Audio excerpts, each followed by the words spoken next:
Anastasie,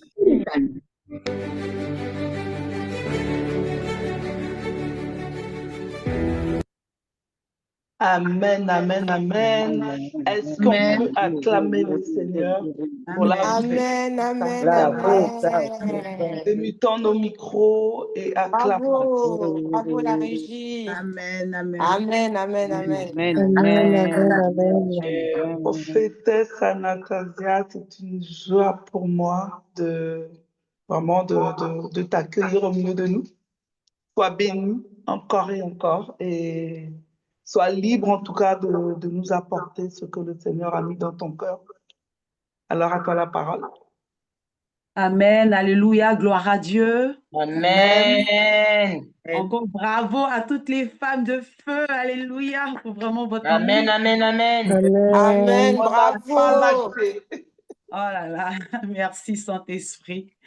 Vous savez, c'est incroyable, mais j'ai déjà eu plusieurs fois cette expérience. J'avais été invitée à la chaîne nationale ivoirienne, donc la RTI, à l'émission C'est Midi. Et c'était une invitation qui était attendue depuis 1 an. Et quand je suis arrivée sur le plateau, je vous assure que le serveur de la RTI ne marchait plus. Alors que c'était une émission en direct. C'était panique vraiment dans la chaîne télévisée. Et les gens disaient, mais on n'a jamais vécu ça. Nous sommes en direct, on va faire quoi? Et ce que j'ai apprécié, c'est que l'équipe s'est dit, ah, on y va, on prie, parce que le témoignage est puissant, ça va passer sur la chaîne nationale, ça va impacter les âmes. Et tout le monde s'est mis à prier. Et cette émission qui est passée, au lieu que je parle 40 minutes, je parlais 20 minutes, mais je vous assure que ça fait du bien. Donc, on bénit Dieu parce que nous avons toujours la victoire, malgré les aléas, malgré les difficultés, malgré tout ce qu'on rencontre. On sait toujours que notre Dieu a le dernier mot. Donc, vraiment, bravo les femmes pour la persévérance. Amen. Alors, Amen, gloire à Dieu. Merci beaucoup à ma sœur, Siama. Merci aussi à ma sœur Marie-Paul. Et je pense que notre Dieu est le Dieu des circonstances. C'est lui qui sait toutes choses. Et donc, c'est lui qui a permis cette rencontre. Et pour moi, c'est vraiment un honneur, un grand plaisir d'avoir rencontré cette femme de cœur, cette femme généreuse, Marie-Paul, en tout cas une femme aussi déterminée, dynamique. Que Dieu te bénisse. Merci encore, Siama, pour cette vision que Dieu t'a mis à cœur afin de susciter des femmes de feu dans toutes les nations. Parce que oui, effectivement, les femmes ont quelque chose que souvent on ne s'en rend pas compte. Et on le voit avec le témoignage de la femme samaritaine. On le voit avec le témoignage de Marie de Magdala et on peut bien le voir dans le livre de Jean. Toutes les femmes sont restées à la croix. Il y avait un seul homme qui était resté. Toutes les femmes. Et quand vous méditez sur cette image, c'est très fort parce que, au fait, c'était tellement sanglant. Le lynchage de Jésus, sanglant. Je vous assure que face à cette barbarie, c'est difficile pour une femme d'assister à ce massacre. Mais les femmes sont restées. Elles sont restées, pourquoi? Parce que une femme, lorsqu'elle est accrochée, lorsqu'elle est amoureuse, lorsqu'elle est passionnée, elle restera jusqu'au dernier instant. Alors que les hommes sont partis. Vous imaginez? Les hommes sont partis alors qu'on a tendance à croire que les hommes sont des héros. Ce sont eux qui peuvent supporter ce genre de massacre. Vous imaginez, faut pas vous imaginer, moi j'ai déjà assisté à un lynchage en Côte d'Ivoire, un voleur qu'on avait arrêté, mais c'est horrible. Le sang partout, vous ne pouvez pas supporter, vous ne pouvez pas. Mais les femmes sont restées jusqu'à la fin et jusqu'à la mort de Jésus. Et elles sont même parties au cimetière. Le cimetière, ça fait peur, ça craint. Ce n'est pas vraiment la place d'une femme, mais elles sont quand même parties jusqu'au cimetière. Nous avons quelque chose d'extraordinaire en nous. Et je veux bénir Dieu pour la vie de chaque femme sur cette plateforme. Je veux bénir Dieu pour le cœur de chaque personne que Dieu dispose chaque jour, pour les hommes aussi qui nous assistent, parce qu'il y a des femmes aussi qui sont mariées. Et derrière ces femmes-là, il y a des hommes qui nous assistent, qui nous encouragent, qui nous fortifient. Que Dieu nous bénisse et que nous serons toujours ces femmes remplies de feu pour notre Seigneur et Sauveur Jésus-Christ. Amen. Gloire à Dieu. Amen. Alors, donc, je veux, avant de partager mon témoignage, ce soir, c'est partager mon témoignage afin d'édifier une femme. Je voudrais vraiment, vraiment, vraiment qu'on puisse prendre l'évangile de Jean. Alors, pour que vous puissiez comprendre là où est mon ministère, ce que Dieu m'a appelé à faire, c'est véritablement de mettre Jésus au centre de tout. Et c'est quoi Jésus au centre de tout? Vous allez comprendre. Parce que si on a Jésus au centre de tout, je vous assure que nous triomphons de toutes les circonstances de notre vie. Je vous le dis parce que c'est une preuve. J'ai connu Dieu, je partais à l'église, mais je ne savais pas qui il était réellement. C'est lorsque j'ai eu cette rencontre et que l'Esprit de Dieu m'a dit, si tu veux triompher, si tu veux rester, demeurer dans la foi, avoir ce zèle, être concentré sur Dieu, ne pas regarder aux montagnes, aux défis, au blocage de la vie. Si tu veux triompher, aie toujours les regards fixés sur Jésus. Alors, c'est qui Jésus? C'est dans l'évangile de Jean, chapitre 3, verset 16, que tout le monde connaît, et verset 17. Je vais vous le lire. Car Dieu a tellement aimé le monde qu'il a donné son Fils. Ça ne marche pas, maman? Je veux vraiment parler du tellement aimé parce qu'une femme sait ce que c'est que tellement aimé. Une femme sait vraiment ce que c'est que tellement aimé. Vous savez, une femme, quand elle aime, je vous assure qu'elle rabat chaque jour, chaque instant. Elle parle que de son bien-aimé autour d'elle. C'est comme ça la femme. La femme, quand elle aime, elle s'exprime, elle est expressive, contrairement à un homme. Un homme, quand il aime, il est discret, il ne parle pas. Mais la femme a quelque chose. Alors, donc, la Bible te dit que notre Dieu a tellement aimé le monde. Je parle du monde. Le monde, ce n'est pas, comment dirais-je, des critères, ce n'est pas ta sainteté, ce n'est pas parce que tu es voleur. Le monde, c'est tout le monde, quiconque. Musulmans, terroristes, drogués, prostituées. Je vous assure, cela a changé ma manière de voir Jésus. Et vous allez voir, c'est très différent de la religion. Dieu a tellement aimé le monde qu'il a donné son Fils unique afin que quiconque croit en lui, quiconque croit en lui.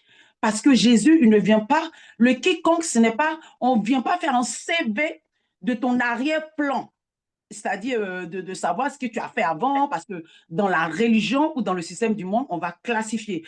Oh là là, c'est une prostituée, oh mon Dieu, ah lui c'est un drogué, oh celle-là franchement, elle sort avec le mari des gens et tout ça. Ça c'est dans la religion.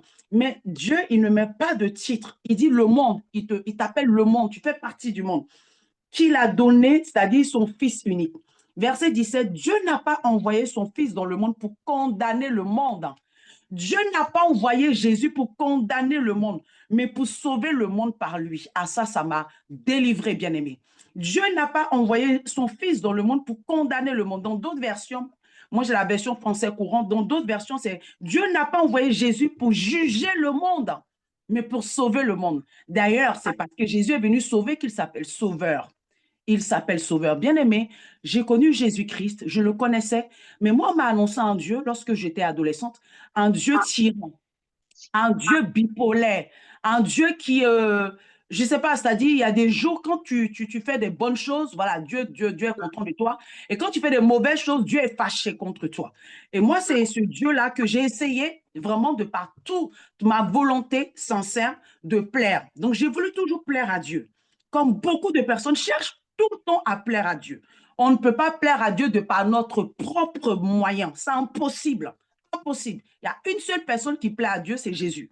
Parce qu'il a un standard de sainteté qu'on ne peut pas se comparer. Donc, Dieu nous aime parce qu'il est amour, tout simplement. Mais moi, j'ai essayé de vraiment plaire à Dieu. Alors, étant adolescente, j'étais dans cette assemblée-là, quand on appelle évangélique, voilà, parce que c'est ça, hein, c'est nous qui étions les saints, on partait évangéliser dans les quartiers, dénonçant les gens de pécheurs. J'ai vécu ça. J'ai pointé les gens du doigt. J'attachais ma tête, je mettais le foulard, j'avais la jupe qui arrivait jusqu'à la cheville. Et puis, dans mon zèle, j'ai fondé une assemblée. On était nombreux. Et après, j'arrive en Europe. Arrivé en Europe, à un moment, bah, j'avais plus cette relation-là à aller à l'église. Pourquoi? Parce que bon, le pays où j'arrive, c'est en Allemagne. C'est pour ça aussi. Parce que si j'étais arrivé en France, je pense que j'aurais continué d'aller à l'église quand même à cause de ce qu'on m'avait dit. Si tu ne vas pas à l'église le dimanche, vraiment, Dieu va te frapper. Il faut savoir que c'est depuis le Covid que beaucoup de personnes sont restées à la maison. Mais moi, j'ai connu cette période où j'ai rencontré des chrétiens. Si dimanche, ils ne partaient pas à l'église, franchement, le ciel allait leur tomber dessus. Moi, j'ai vécu ça quand j'étais adolescente. Mais quand j'arrive en Allemagne, je ne peux pas partir à l'église parce que je ne parle pas allemand. Je venais d'arriver. Et donc, du coup, tout doucement, je vais m'éloigner de Dieu. Je ne lisais plus ma Bible, etc., et tout ça. J'avais plus de pasteur et tout. Donc, bah, je vais, ce qu'on appelle, m'éteindre. Et puis après, j'arrive sur la France. Quand j'arrive sur la France, je vis ma vie loin de Dieu. De temps en temps, comme ça, quand ça va pas, bah, je vais à l'église, etc., etc. Bah, je me marie et très, très jeune, voilà. Je suis mariée à un Européen parce que pour moi, c'était l'image que j'avais. Ma source, c'était les médias. Donc, quand étant africaine, mon père avait 2 femmes et je regardais constamment la télévision et j'étais constamment dans des rêves parce que pour moi, celui qui allait me combler, ça allait être un Européen parce que c'était mon profil d'homme, c'était l'idéal que la télé me présentait. L'Européen était celui qui servait le café au lit à sa femme, c'était celui qui lui comblait de fleurs, de surprises, de voyages et toutes ces choses-là. C'était, voilà, moi j'ai vécu avec ça ces gens d'image-là, parce que quand j'étais en Côte d'Ivoire, c'était toujours, j'ai été éduquée avec les séries américaines telles que Beverly Hills, Melrose Place, Alerte à Malibu. Donc, j'étais constamment dans le rêve. Et puis, bah, quand je regardais les feuilletons africains, c'était les hommes africains méchants qui maltraitaient leurs femmes, aucun respect, aucune considération, le gars macho. Voilà, moi, c'était donc, je disais non, jamais je me mariais avec un noir. Donc, c'est comme ça, je me marie avec un blanc. Bon, je ne vis pas ce que la télé me montrait, mais je ne comprenais pas pourquoi je ne vivais pas ça. Donc, je restais, pour moi, c'était blanc ou rien, pas de noir, parce que noir égale à, voilà, toujours dans l'espoir que je trouverais un homme qui allait m'apporter toutes ces choses-là, c'est-à-dire ce bonheur à la Disney. Et puis, c'est comme ça, un moment après mon divorce, bah, je réussis très bien ma vie. Ça, c'est quelque chose que aujourd'hui, avec du recul, j'ai compris, c'était la main de Dieu qui était dans ma vie. Mais moi, quand j'arrive en France, rapidement, avec un niveau troisième, je réussissais, mais vraiment partout. Alors, moi, j'ai occupé des postes, mais incroyables. C'est-à-dire, j'ai été responsable adjointe, je commence chez Mango en tant que vendeuse, responsable adjointe. Après, je deviens responsable de boutique, je gère des équipes qui ont, elles, des bac+2, bac+3 et tout ça. Après, je deviens commercial B2C, après commercial B2B, voiture de fonction. C'est incroyable. C'est-à-dire, je réussissais tout dans ma vie, alors que franchement, je n'avais pas de niveau, quoi. Donc, mais à cette époque-là, pour moi, je disais, ah, c'est parce que je suis belle, voilà, donc du coup, je plais. Donc, c'est pour ça qu'on me prenait. Mais non, c'était la grâce de Dieu qui était simplement dans ma vie. Et puis, c'est comme ça, je réussissais ma vie naturellement. Et puis, étant dans cette boutique-là, en tant que responsable, je vais rencontrer une jeune fille qui va devenir mon amie. Et donc, bah, elle devient mon amie parce que simplement, moi, je travaille à la gare de l'Est. Je donne les détails parce que vous vivez en France, donc vous savez un peu situer les lieux. Et moi, j'habitais vraiment à la campagne, quoi. Et comme par hasard, pour mieux comprendre, tu travailles à Paris, tu rencontres une jeune fille dans la boutique qui, elle, habite dans le même quartier que toi. Donc là, tu te dis, waouh, c'est incroyable, c'est une coïncidence. Et puis, en plus, non seulement elle habite dans le même quartier que moi, mais c'est qu'elle avait la même langue que moi. Elle parlait Agni, donc elle est ivoirienne, elle parlait Agni. Alors moi, pour moi, personnellement, depuis que je suis en France, c'est la première fois que je rencontre une ivoirienne qui est Agni. Voilà, j'ai rencontré des Sénégalais, Maliens, Congolais et tout ça. Donc, je me lie d'amitié avec elle.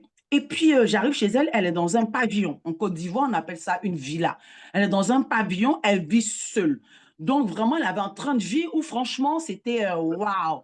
Et moi, à l'âge de 25 ans, bien sûr, je suis impressionnée parce qu'en tant que responsable de boutique, on me demandait des chiffres d'affaires que je vous assure, on me demandait de faire des chiffres d'affaires de N-1 de l'année dernière, c'est-à-dire je dois faire 10% du N-1 de l'année dernière. Mais moi, ce n'était pas possible. C'était toujours un stress. La nuit, je dormais même, je rêvais que j'étais en train de vendre, bref, et tout ça. Donc, quand je rencontre la jeune fille avec son train de vie bien élevé, et elle me fait comprendre que, bah, écoute, elle a un circuit et que si elle me met dans ce circuit-là, moi, personnellement, je vais gagner beaucoup d'argent. Alors, beaucoup d'argent, je dis, bah, pourquoi pas? Et puis, je dis, OK, ça m'intéresse. Donc, bah, c'est comme ça, tout doucement. Étant en CDI, bah, je vais essayer de quand même me sécuriser. Donc, à cette période-là est venue la loi de rupture conventionnelle. Je me rappelle très bien parce que c'était la crise de l'emploi. Donc, ils vont mettre un sorte de système, une sorte de système pour arranger les salariés et les patrons. Donc, moi, j'ai fait une sorte de rupture conventionnelle et tout ça. Donc, ça permet de garder mes droits.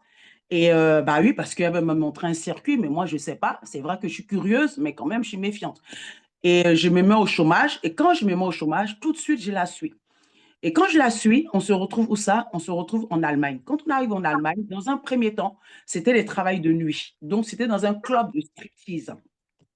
Et dans ce club de striptease, bah, qu'est-ce qu'on devait faire? C'était très simple, hein, danser sur des pistes. Et il faut savoir qu'en Allemagne, ces genre d'endroit est beaucoup fréquenté par les personnes de l'armée américaine, USK. Donc, ils sont US Army, pardon. Ils sont partout dans, comment dirais-je, partout dans les clubs, dans les lieux où il y avait des clubs de striptease. C'était eux les clients. Franchement, c'était que eux les clients. Donc, ils venaient nombreux. Bon, après, c'est normal aujourd'hui, j'ai compris, parce que les gens de l'armée, c'est normal, ils ne voient pas leurs femmes pendant des années. Donc, c'est des vrais clients, comme on pourrait appeler ça dans le monde. On dit ceux-là, c'est des pigeons, c'est des gaous, tout ce qu'on voulait. Mais voilà, donc du coup, Satan n'avait pas pitié de l'un comme de l'autre, des femmes comme des hommes et tout ça. Ils venaient là nombreux. Et puis, bah, eux, c'est leur culture, en fait. Les Américains, c'est leur culture de fréquenter des clubs de striptease. Pour eux, c'est normal de voir les femmes danser et balancer des dollars. Plus tu rétis tes vêtements, on te met des dollars et tout ça au fur et à mesure et tout ça. Donc, voilà, c'était ma vie. Et donc, du coup, comme c'était un bar de striptease, pardon, et un club de bar à champagne, donc c'était l'alcool et tout ça. Et puis, à la fin de la soirée, on partageait avec la patronne du bar, donc l'argent, la recette que tu te fais. Si tu as eu, par exemple, on va dire 400 euros, tu partageais moitié-moitié avec la responsable du bar. Toi, tu avais 200 et elle avait 200. Donc, c'était comme ça pour toutes les filles. Donc, à chaque fois que tu avais de l'argent, c'est elle qui notait et à la fin de la soirée, elle te donnait ta part. Donc, souvent, à la fin du mois, tu pouvais te retrouver avec vraiment beaucoup d'argent en espèces. Donc, pour moi, personnellement, je me suis dit, waouh, j'ai vite calculé, hein, je me dis, moi, je préfère ça. Au fait, au départ, je me disais, bon, c'était à cause de l'argent, mais je savais très bien que ce n'était pas vraiment l'argent la source. Personnellement, c'était la liberté. Et puis aussi, ce que j'aimais beaucoup, c'était le fait que je plaisais, au fait. Voilà, j'avais envie de me sentir aimée. Et pour moi, je me sentais aimée au travers du regard des hommes. Lorsque les hommes m'acclamaient et m'approuvaient, cela me faisait énormément du bien. C'était incroyable. Et donc, du coup, c'est à cause de ce manque d'amour-là que, inconsciemment ou consciemment, voilà, je prenais plaisir à ces gens de lieux. Franchement, je prenais plaisir. On serait venu m'évangéliser, franchement, ce n'était pas mon problème. Et puis tout doucement, c'est comme ça, elle me montre un autre circuit. Et il faut savoir qu'il y a beaucoup de personnes qui vivent partout en Europe, on va dire, en tout cas moi je connais, j'en connais beaucoup en Allemagne, Belgique, la France, et beaucoup de femmes, donc elles prennent juste leur train, leur TGV, elles vont dans ces endroits-là. Alors j'ai fréquenté beaucoup d'endroits, hein, Lille, souvent même on partait à Strasbourg, en Alsace, c'était vraiment partout, même à Paris, il y a encore des clubs de champagne comme ça, les bars à champagne, comme ils appellent ça. Mais les clubs de striptease, c'était plus en Allemagne, en Belgique, tout ça. Donc, les filles, elles vont là-bas, elles se font de l'argent et puis elles reviennent ni vues, ni connues. Voilà. Et donc, du coup, moi, quand j'ai rencontré des filles là, qui disent, ouais, moi, je viens de Paris et tout ça, franchement, moi, j'étais très étonnée, mais je n'étais pas la seule. Donc, je me dis, waouh, purée. Donc, depuis longtemps, il y a un circuit comme ça et moi, je n'étais même pas au courant. Et puis, bah, après, elle me donne une autre adresse. Elle me dit, écoute, il y a encore un endroit où tu gagneras beaucoup plus d'argent. Donc, c'était les maisons closes. Alors, j'ai raconté, en tout cas autrefois, peut-être aujourd'hui ça a changé, mais comment on faisait pour avoir les maisons closes, pour être dans des maisons closes, c'est qu'ils mettaient toujours recherche jeune femme hôtesse de maison. Donc, quand on met hôtesse de maison, c'est plus tard j'ai su, quand on met hôtesse de maison, c'est simplement une jeune prostituée, tout simplement. Et quand on met hôtesse de bar, voilà, c'est une personne qui va vendre ses charmes, mais pas forcément aller jusqu'à accoucher. C'était la différence. Donc, moi, au début, je ne connaissais pas tous ces termes-là pour pouvoir trouver les adresses. Donc, c'est elle, mon amie, qui me filait des adresses. Et donc, elle m'a donné une adresse. Elle m'a dit, écoute, tu vas là-bas. Et dans les maisons closes, il y avait des principes. Il ne fallait pas prendre beaucoup de jeunes filles noires parce que sinon, c'est difficile. Parce que si un client arrive qui a trop de filles noires, il y a d'autres filles qui seront laissées au profit de d'autres. Et le but, c'est que tout le monde ait l'argent. Et si tu as l'argent, bah, tu restes longtemps. Donc, ça, c'est aujourd'hui, avec la sagesse que je comprends, parce que Satan est très rusé. Le but, c'est de nous garder là. Et comment il nous gardera là? C'est parce qu'on aura beaucoup d'argent. Mais si tu n'as pas d'argent, tu vas arrêter. Donc, voilà, tout était stratégique. Donc, voilà. Donc, j'arrive dans cette villa-là. Et moi, je raconte tout en détail dans mon livre, mais vraiment tout en détail pour expliquer vraiment comment on peut être dans les ténèbres, comment on peut être vraiment perdu, au fait. C'est pourquoi Dieu, je vous ai dit, dans l'évangile de Jean, chapitre 3, verset 17, Jésus n'est pas venu pour juger. Parce que, au fait, juger ne sert à rien. Pourquoi? Parce qu'il a tellement une grande sagesse qu'il comprend qu'il n'y a pas d'excuse même au péché. Il n'y a pas d'excuse. on peut donner toutes sortes d'argumentaires, il n'y a pas d'excuse. C'est juste simplement parce que la personne est dans les ténèbres. C'est juste simplement parce que la personne est perdue, c'est tout. Donc, on peut avoir plusieurs raisons, mais quand tu es perdu, tu penses que là, c'est la solution. Tu es convaincu. On peut te dire tout ce qu'on veut, tu es convaincu. C'est pour ça que la Bible dit que c'est un combat spirituel. Et pour que ce combat soit gagné, il fallait une seule personne, un seul sacrifice. Il fallait Jésus seul, aucun homme. Parce que tous les hommes sont venus pour condamner, tous les hommes sont venus pour juger, mais Jésus il est venu pour donner sa vie, pour manifester de l'amour. Et moi, personnellement, ce Jésus-là, je suis vraiment passionnée parce qu'il m'a fait comprendre les choses et il m'a ouvert les yeux. Et c'est pourquoi je n'ai pas honte de partager mon témoignage et que je l'ai écrit partout. Peu importe ce que les gens vont dire, ce n'est même pas un problème face à ce que j'ai reçu comme amour auprès de mon Dieu. Donc voilà, tout doucement. Et puis après, fatiguée de vivre déjà pour revenir dans cette maison close, quand j'arrive, alors la dame elle me dit, ici, on travaille 7 jours sur 7, 24 heures sur 24. Ça, je ne peux jamais oublier. Parce que pour moi, c'est une Allemande, elle ne parle pas bien français. C'est impossible qu'un être humain travaille 7 jours sur 7, 24 heures sur 24. Ce n'est pas possible. Mais au fait, dans les maisons closes, on travaille 7 jours sur 7. Vous imaginez? Non, mais c'est incroyable. C'est-à-dire, aujourd'hui, avec du recul, même tu me donnes, je ne sais pas, combien de sommes d'argent, je n'accepterais pas. Mais pourtant, étant dans les ténèbres, j'avais accepté. C'est-à-dire, nous sommes là dans la villa et les clients, ils viennent sonner à n'importe quelle heure. Il y en a qui venaient sonner à 6 heures du matin, en hiver, hein, à 6 heures du matin, c'est-à-dire des hommes. Et moi, ce qui m'avait étonné, étant très jeune, j'avais toujours à l'esprit que les gens pervers, les gens bizarres, les gens, je ne sais pas moi, les pécheurs ou les trucs comme ça, c'était des jeunes. J'avais cette image-là, mais je vous assure que c'était des cadres, des costumes, cravates qui venaient là, des gens, s'il y avait des banquiers, des médecins, il y avait de tout hein, dans les maisons closes, hein. Donc des petits jeunes et tout ça. Mais d'ailleurs, en général, il y avait plus des hommes matures parce que ça coûtait aussi cher. Donc, ce n'était pas tout le monde qui pouvait se permettre ça. Et ils viennent sonner à 6 heures du matin. Et quand ils sonnent à 6 heures du matin, dès qu'on entend la sonnerie, toutes les filles, on se dépêche, on se met en rang.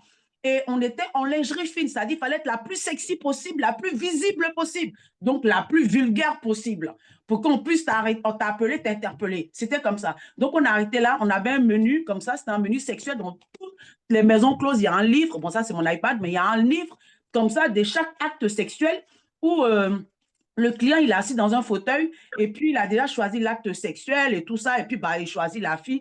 Mais je n'ai pas tous les détails d'actes sexuels que je n'ai même pas mis dans mon livre, ce n'est même pas la peine, mais c'est incroyable.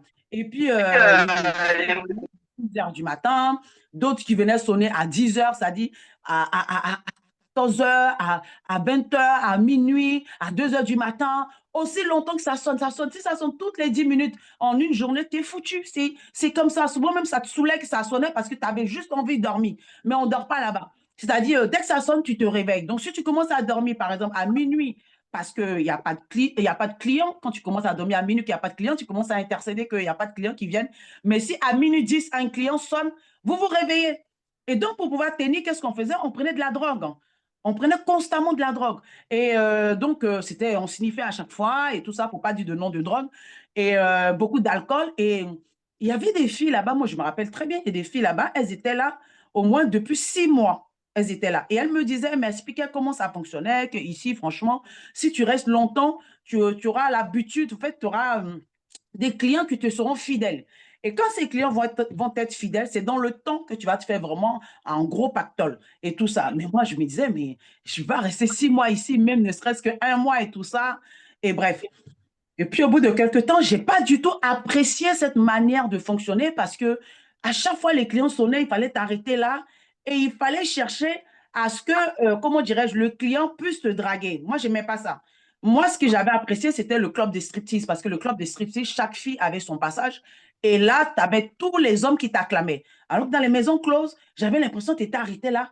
Et en gros, tu disais, pitié, pitié, Seigneur, qu'il me choisisse. Ou bien, pitié, pitié, Seigneur, qu'il ne me choisisse pas parce qu'il est trop vieux, parce que voilà, je ne veux pas ce gars-là, je ne veux pas qu'il me touche et tout ça. Moi, je n'aimais pas ça, franchement. Et puis, bah, c'est comme ça m'a saoulée. Et après, je lui ai dit que non, je n'aime pas trop. Elle m'a dit, OK, d'accord, je te donne une autre adresse. Et là, l'autre adresse, quand j'ai pris, je me suis retrouvée à Liège.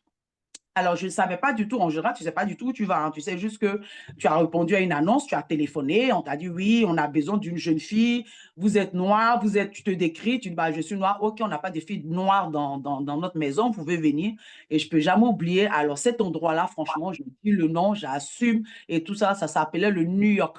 C'était incroyable, c'est-à-dire c'était vraiment un grand bar, mais fou.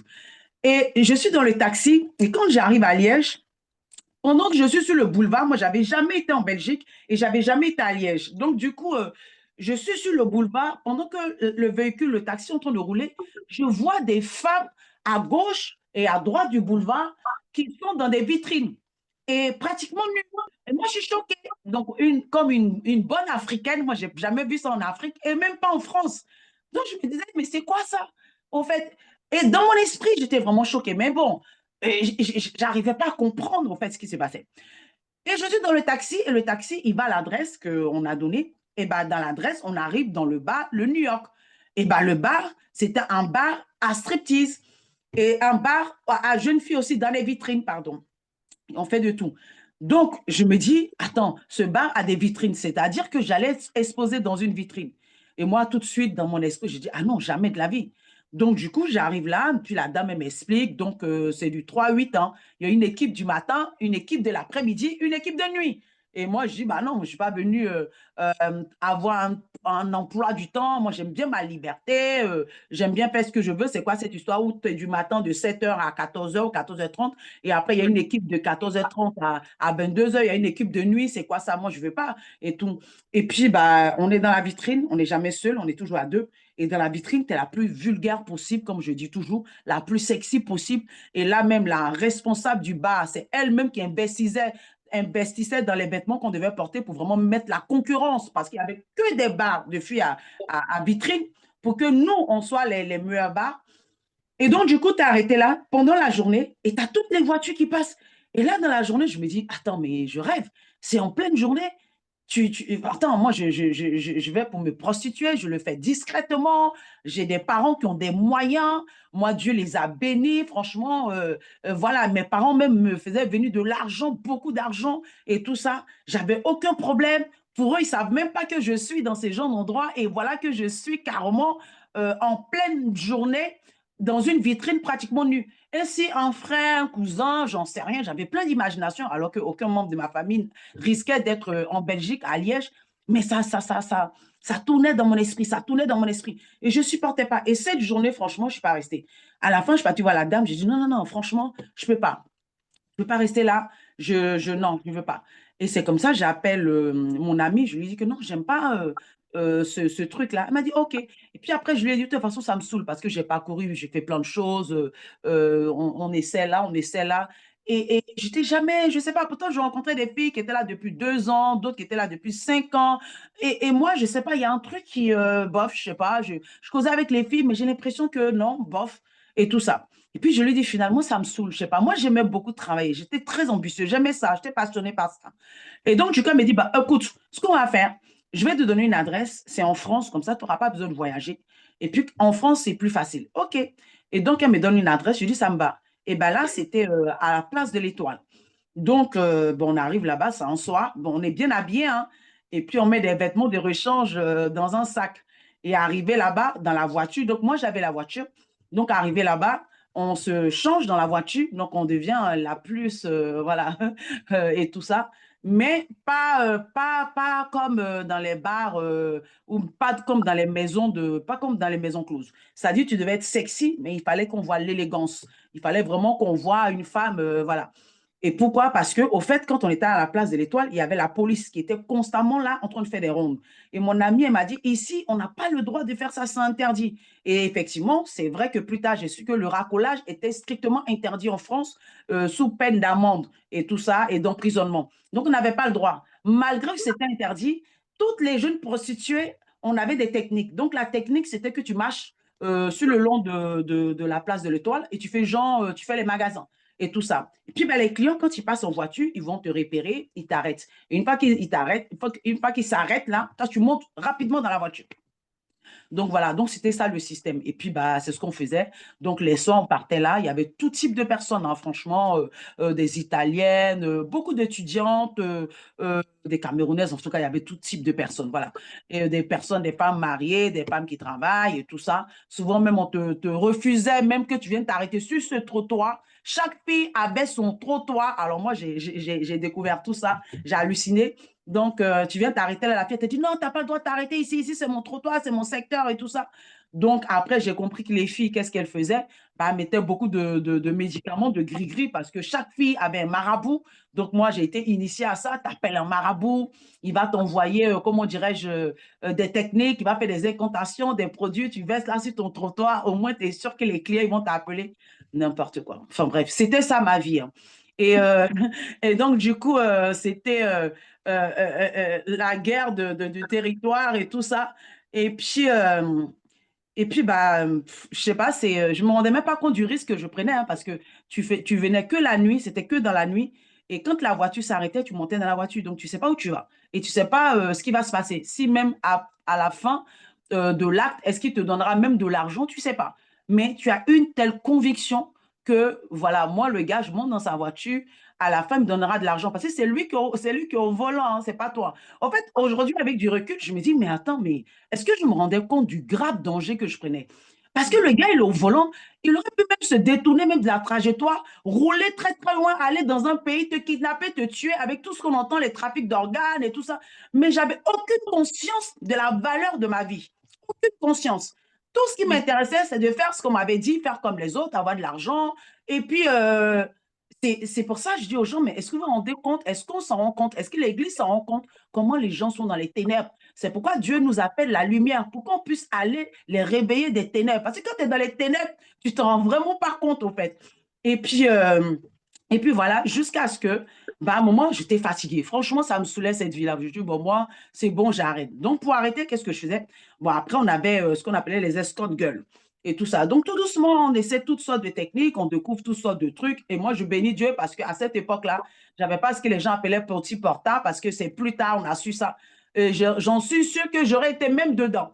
J'en suis sûre, j'aurais été dedans. J'aurais été même à Dubaï pour on me défecte dans la bouche. Tellement j'étais dans les ténèbres. Mais je bénis Dieu, je n'ai pas connu ça. C'est pour ça que je ne juge aucune fille, aucune personne. Je ne suis même pas scandalisée par le péché des gens parce que je vous assure que le péché, le but du péché, c'est vraiment de t'emmener à la mort. Vraiment, donc, par tous les moyens, le péché vient dans ta vie pour dominer sur toi et pour t'emmener jusqu'à la mort. C'est pas la Bible que le diable, il vient pour voler, détruire et t'égorger sans pitié. Il n'a pas de camarade.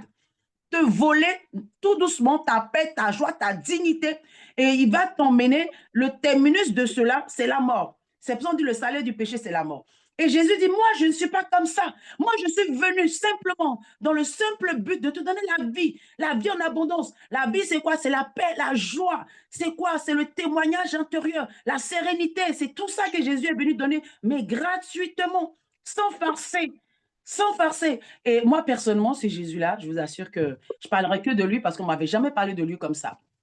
Et on parlait tout d'un Dieu qui te poursuit, voilà, qui t'a pas jeûné, t'as pas prié, t'as pas fait ci, t'es pas été à l'église, t'es pas venu là. Non, c'est absolument faux, c'est pas possible. Vous pouvez même pas vous imaginer la dimension du cœur de Dieu pour toutes ces âmes chaque jour qui meurent sans le connaître. C'est plus important que le fait que t'es pas parti à l'église dimanche, t'as pas jeûné, t'as pas prié, t'as pas appelé, je sais pas quoi. Ça, c'est des détails même, pour pas vous imaginer, des détails et tout ça. Donc voilà, donc du coup, ben moi je suis fatiguée à un moment de cette vie-là, tellement fatiguée que je commence à crier à Dieu. Je crie à Dieu parce que avant cela, je pars. Qu'est-ce qui fait que je crie à Dieu? C'est que je fréquente des églises et quand je fréquente l'église, euh, je suis vraiment sincère hein, parce que là, cette fois-ci, je me rends compte que ma vie quand même a été une vie comblée depuis mon enfance. Dieu m'a fait grâce depuis mon enfance. Dieu a toujours été avec moi. Moi, je suis née avec une maladie qu'on appelle la drépanocytose. Et pour ceux qui ne connaissent pas, c'est une maladie grave. Et on me donnait à vivre jusqu'à 18 ans. Et j'ai vécu des crises. J'étais soignée à Henri Mondor. Et j'étais constamment hospitalisée tous les 3 mois. Et dans la drépanocytose, il y avait une hygiène de vie, une alimentation que tu devais avoir. Mais moi, je ne respectais pas du tout ça. du tout. C'est-à-dire, cigarette, j'étais accro à la cigarette. Chaque soir avant de dormir, je prenais du shit, alcool, cocaïne, tout ça. Donc, je ne respectais pas du tout ça. Donc, j'étais constamment hospitalisée. On mettait de l'oxygène, de la morphine. On m'a fait une opération en 2012 de la hanche et tout ça. On appelle ça la ponction, réinjection. Je vous assure, j'ai eu trop d'occasions de mourir. Et puis, je ne suis pas morte. Donc, je sais pourquoi, quand je parle de mon Jésus, je ne regarde pas à quoi que ce soit. Il n'y a aucun être humain, aucun homme qui va venir s'arrêter pour dire la femme doit se taire. Parce que tu ne sais pas d'où ce Jésus m'a sauvé. Si toi, tu veux te taire, moi, je ne vais pas me taire. Parce que c'est lui seul qui m'a sauvé. Et parce qu'il m'a sauvé, je parlerai toujours de lui. Aussi longtemps que ma bouche parle là, que je ne suis pas sourde là, ou muette là, je parlerai toujours de mon Jésus. Parce que je sais Yes. vraiment d'où il m'a sauvé. Amen, amen, amen. Amen. Voilà, j'ai été dans des croisières sur le Nil, en Égypte. Voilà, faut pas vous imaginer ce que j'ai vécu. Une vie, même si c'est midi, j'ai mon témoignage, ils ont reconstitué toutes les photos de mes balades sur les croisières. J'ai vécu. Donc, mon père m'a aimé. Dieu a béni mon père qui était entrepreneur et tout ça. Il m'a aimé, m'a donné tout l'amour parce qu'on lui a dit sa fille aînée va mourir à 18 ans. J'arrive en Europe, j'ai tous les meilleurs boulots et tout ça sans souffrir et tout ça. Donc, pour moi, franchement, mais je me rends compte que, oui, effectivement, j'ai eu tout ça. Mais il y a un moment, j'ai ressenti comme un vide dans mon âme, un vide dans mon cœur. J'avais ressenti ce vide-là, vous ne pouvez pas vous imaginer. Et ce vide-là, je ne peux pas le décrire. Parce que ce vide était en opposition, c'est-à-dire était en contraste avec mon apparence extérieure. Quand on voit mon apparence extérieure, on voit une femme qui a confiance en elle, une femme qui est sûre d'elle, une femme qui est parfaite, une femme qui a réussi. On voit tout ça. Mais on ne sait pas que oui, c'est vrai, c'est le CV extérieur. Mais mon intérieur était brisé en 1000 morceaux. Je ne peux jamais oublier. Donc, je vais cette fois-ci à l'église, mais dans le but, non pas pour aller m'asseoir à l'église, mais vraiment pour avoir une rencontre.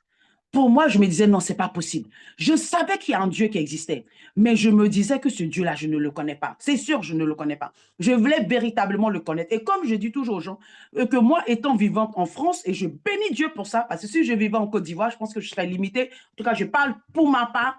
Le fait que je vivais en France, j'ai côtoyé trop de religions différentes, telles que les gens, les bouddhistes, hein, les musulmans, les gens de Krishna et tout ça. Et là, je me suis dit, mais attends, c'est des personnes sincères, avec des valeurs. Je connaissais des bonnes sœurs, voilées de la tête aux pieds. Je connaissais une jeune fille musulmane dans mon quartier. Une fille, mais vraiment habillée vulgairement. Du jour au lendemain, cette fille avait un style vestimentaire de la tête aux pieds voilée. Donc, pour moi, je me disais, mais au fait, c'est pas le fait que du jour au lendemain, on a changé de style, qu'on est voilé de la tête aux pieds, que ça veut dire c'est ça, parce que les catholiques le font, les sœurs, les musulmanes le font, et beaucoup de personnes, même dans le bouddhisme. Et donc, j'ai dit, Seigneur, si j'étais née, ne serait-ce qu'en Irak, j'aurais été musulmane. J'étais née en Inde, j'aurais été bouddhiste ou adorer 10 000 dieux, adorer des singes et tout ça. Moi, c'est parce que j'ai des valeurs chrétiennes. Qui dit même que c'est Jésus? Qui dit c'est Jésus? Moi, on m'a dit c'est Jésus, mais je ne suis pas sûre que c'est Jésus. Et c'est comme ça, je voulais tellement un sauveur. Je voulais vraiment sortir de là. Je voulais que ce Dieu qui existe là, se révèle à moi et me sorte de ma situation. J'ai voulu comprendre. J'ai voulu, un moment dans ma vie, c'est-à-dire j'avais tout essayé, mais j'avais l'impression qu'il y a une chose qui me manquait, le but de ma vie sur terre. Je vous assure, ça n'a pas de prix. Le but de ma vie sur terre, tout avoir, c'est vrai. Parce qu'à un moment, je vous assure que je suis retournée dans la vie professionnelle. Moi, je n'avais pas peur des challenges. Je n'avais pas peur de postuler. Donc, j'ai postulé tout de suite. On m'a repris en tant que commercial. Je n'étais plus dans la prostitution. J'étais commercial. J'avais toujours 2, 3 copains, comme on dit, parce que, ben voilà, j'étais une femme qui plaisait, des gens, des PDG qui avaient de l'argent et tout ça. Mais je n'étais pas complet. Je n'étais pas du tout complet. Et donc là, j'ai dit, Seigneur, je veux savoir c'est quoi mon but sur la terre. Et je me souviens toujours, c'était en 2012. Je partais dans ma trentaine, 29 ans, et j'allais avoir 30 ans bientôt. Donc, j'ai commencé à faire cette démarche-là, Seigneur, vraiment, si tu existes, je veux vraiment, vraiment te connaître. Donc, je partais à l'église, j'arrivais là-bas, franchement, je vous assure, j'avais tellement les yeux ouverts, j'observais tout, parce que j'avais soif. J'ai voulu comprendre, j'ai voulu découvrir. Vous ne pouvez pas vous imaginer. C'est pour ça que j'ai compris que plusieurs personnes peuvent être au même endroit, écouter un même message. Et la vie d'une seule personne peut être transformée et les gens ne vont pas comprendre. C'est une question de disposition du cœur. Et je dis toujours aux gens que Jésus n'est pas un politique. Il ne fait pas de la politique, il n'a pas besoin qu'on le lise.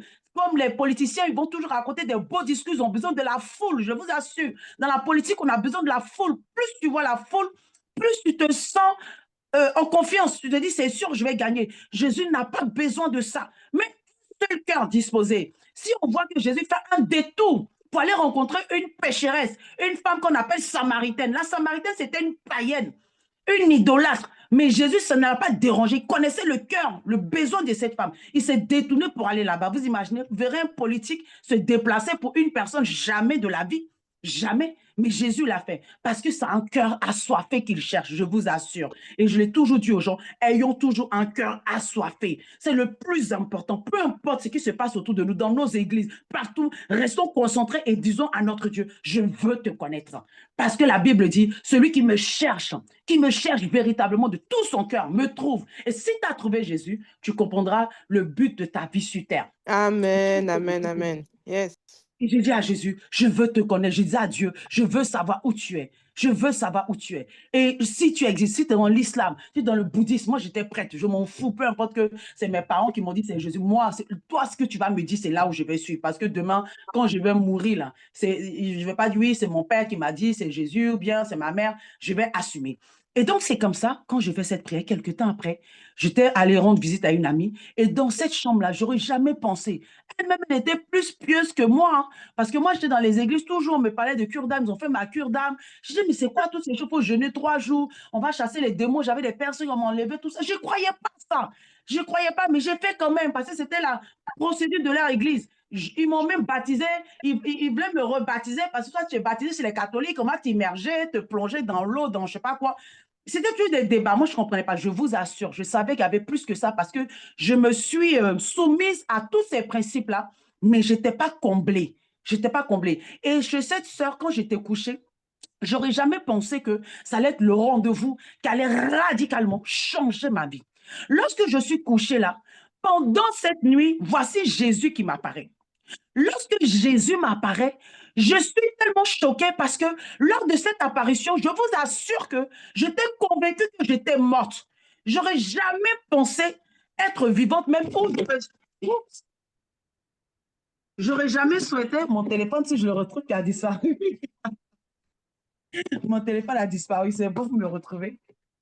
J'aurais jamais souhaité, j'aurais jamais pensé, franchement, j'aurais jamais pensé que cela allait carrément bouleverser ma vie. Jamais, jamais. Et j'aurais jamais souhaité penser ou souhaité me réveiller. Je vous explique. Je suis couchée là et à un moment, Jésus m'apparaît. Quand Jésus m'apparaît, mon corps, au fait, je suis dans mon corps, je suis allongée, je suis dans mon corps, mais je vous assure que naturellement, c'est mon âme qui sort de mon corps. Et je suis comme la sensation que j'ai. Vous savez, quand vous êtes dans le domaine de l'esprit, vous savez tout identifier. C'est comme les feuilles sèches de l'automne. Vous savez, les feuilles sèches de l'automne que le vent va souffler comme ça, qui vont partir. Et je sens comme ça que mon corps, au fait, mon corps, je n'ai plus accès à mon corps. Donc, c'est mon âme qui parle. Et je suis en face de Jésus. Et quand je suis en face de Jésus, c'est son sourire. Son sourire va me transformer. Son sourire va me, je vous dis, transformer à un niveau, il n'y a pas de mot. Pour moi, personnellement, c'est comme une résurrection. C'est-à-dire, le sourire de Jésus, c'était un amour profond. Pour moi, je n'avais jamais vu, même des années de pluie, un amour déversé sur moi, ce n'est pas possible. Je me sentais aimée. Je vous assure que c'est pour ça que j'aime beaucoup parler aux femmes. Quand une femme se sent aimée, malgré tout ce qu'elle a vécu dans le passé, elle a comme l'impression qu'elle a trouvé un but à sa vie parce qu'elle a rencontré quelqu'un qui l'aime. Et imaginez, je vous parle de l'amour de Jésus, le Dieu puissant, le véritable, qui est là. Je me sentais tellement aimée, que cet amour, au fait, me faisait pleurer. Je pleurais pas parce que j'étais malheureuse. Je ne pleurais pas parce que j'étais déprimée. Je pleurais parce qu'il était réel. Je pleurais parce qu'il était véritable. Je pleurais parce qu'il était là. Et il n'y avait pas de mots. Il n'y avait pas de mots. Pour moi, c'est la plus belle chose. Et je peux comprendre ce qui est arrivé à Saul de Tarse, avec toute cette force zèle pour aller détruire les chrétiens. Cette haine qu'il avait en lui. Il a juste rencontré Jésus, bien-aimé, on n'a pas fait la cure d'âme de Saul de Tasse. Personne n'a fait sa délivrance. Mais une Amen. rencontre avec Jésus, qui lui dit simplement, pourquoi me persécutes-tu? Je vous assure que cette lumière a brillé et ça a changé la vie de Saul. Il était prêt Amen. à donner sa vie pour Jésus. Il Amen. était prêt à tout pour Jésus. Quand tu rencontres Jésus, je vous assure, peu importe les discours, qu'est-ce qu'on dise, que c'est la paix du monde, ça y est, le diable revient, je ne sais pas quoi, Covid, je suis passé par le Covid. Je vous assure, pendant le Covid, c'est là que j'écrivais mon livre. Parce que j'ai réalisé que tant que moi j'étais en mission sur la terre, que Dieu me disait, concentre-toi sur moi, j'étais concentrée et je n'avais pas le temps des distractions tout autour de moi. Yes. S'il y avait cette Amen. épidémie, je me levais, j'intercédais, je me levais, je priais. Mais les histoires de oui, Jésus revient, donc ça y est, est-ce que tu vas être enlevé? Oui, je vais t'enlever parce qu'il a versé son sang pour moi. Il ne peut pas verser son sang pour moi lorsque j'étais pécheur. Et le jour qu'il va revenir, dire que oui, je ne te connais pas, ce n'est pas possible. Je l'ai rencontré un Jésus réel, un Jésus différent de tout ce qu'on m'avait dit dans la religion. Je voyais toute ma vie défiler. Et il me disait, je t'aime, tu as du prix à mes yeux. Et moi, cette image qui m'a vraiment choquée, c'est que Jésus m'a dit, mais je ne t'avais jamais abandonné. Et chaque phrase de Jésus te mettait une image. Donc, je voyais, par exemple, que quand j'étais en train de coucher avec ces hommes-là, et dans ces endroits lointains, je m'étais caché de mes amis, caché de mes parents. Personne n'était au courant. Jésus m'a montré cette image. Lui, il était là, il me regardait. Et je vous assure que même dans son regard, ce n'était pas un regard grincheux. Jésus n'a pas ce regard. C'est toujours un regard d'amour pour sa création. Et il m'aimait, il me regardait. Et moi, ça m'avait bouleversé. Parce que je me disais, mais donc tout ce que je fais, au fait, tu as toujours été là. Et ça ne t'a pas fait fuir, ça ne t'a pas fait partie, tu t'es pas éloigné de moi. Non, absolument pas. Absolument pas. Jésus n'a pas été éloigné de moi. Et je comprends quand David a eu cette révélation dans le psaume 139 pour dire que même quand je me cache dans les ténèbres, ta lumière est toujours là. Où fuirais-je loin de ta face? Partout où tu es, Dieu est là, omniscient, omnipotent, omniprésent. Il observe tout. On dit, cet esprit de l'Éternel sillonne toute la terre. Il nous voit, il nous connaît dans nos faiblesses. Il sait que dans 10 ans, tu vas l'abandonner. Il sait que dans 12 ans, tu vas crie à lui, il le sait, il te connaît. C'est pourquoi quand tu viens à lui, la seule chose que tu peux venir vers ton Père, ne pas venir avec tes œuvres pour dire, voilà, j'ai jeûné une fois, ou bien je prie tous les jours. Non, te dis, Seigneur, j'ai besoin que tu transformes ma vie dans ce domaine-là. J'ai besoin de toi. Tu es mon sauveur. Tu es mon Seigneur. À qui je vais partir? Tu es le seul. J'ai besoin de toi. J'ai besoin de toi. Et c'est Jésus qui a changé ma vie. Il a changé ma vie, bien aimé. Je me suis mariée par la suite. Il a tellement changé ma vie. Tellement changé ma vie. Il m'a donné un homme extraordinaire. Mon mari, je vous raconte. Mon mari, c'est quelqu'un que je connaissais lorsque j'étais en classe de 5e. J'étais dans la même classe que son petit frère qui s'appelait Romain. Et quand on était dans la classe, on se moquait de son petit frère. Plus tard, son petit frère nous a emmenés chez son grand frère. Ils étaient chrétiens. Nous, on se moquait d'eux parce qu'ils étaient trop sérieux, trop chrétiens, trop trucs. Et c'est comme ça, par là, je me suis convertie. Moi aussi, j'étais dans ce zèle-là. Et mon mari, qui s'appelait Michel, à cette période-là, donc il s'appelle toujours Michel, et lui était mon père spirituel. Et donc, moi, quand j'arrive en Europe et que j'ai ma vie de débauche et tout ça, je partais en Côte d'Ivoire en vacances avec mon mari blanc. Et Michel nous prenait toujours, il nous parlait de Dieu, on s'asseyait ensemble, on mangeait ensemble, j'avais ma cigarette et tout ça. Et moi, pour moi, je trouvais que le gars, il perdait son temps, quoi. Et tout ça. Mais j'aurais jamais pensé que quand Jésus m'apparaît et qu'en 2013, il ouvre mes yeux et il me montre qui va être mon mari. Quand Jésus m'a montré que mon mari va être Michel, je vous assure qu'il y a une seule chose que je ne pouvais pas accepter, c'était ça. Je dis, mais Seigneur, j'ai toujours voulu me marier avec un blanc. Pourquoi tu me donnes un noir? Je ne veux pas, Seigneur.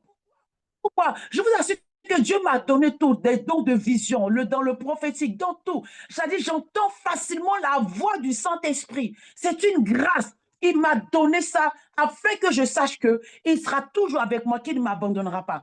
Et quand j'ai eu cette vision et que je me dis non, jamais, jamais, jamais je vais être avec un noir. Et j'ai dit, en tout cas, si tu veux que je sois avec lui, il faut que tu me fortifies. Il faut que tu me fortifies. Et moi, après, quand je l'appelle Michel, il me dit non, moi, je ne veux pas et que cette vision ne vient pas de Dieu. C'est normal parce que lui me connaissait en tant qu'une fille,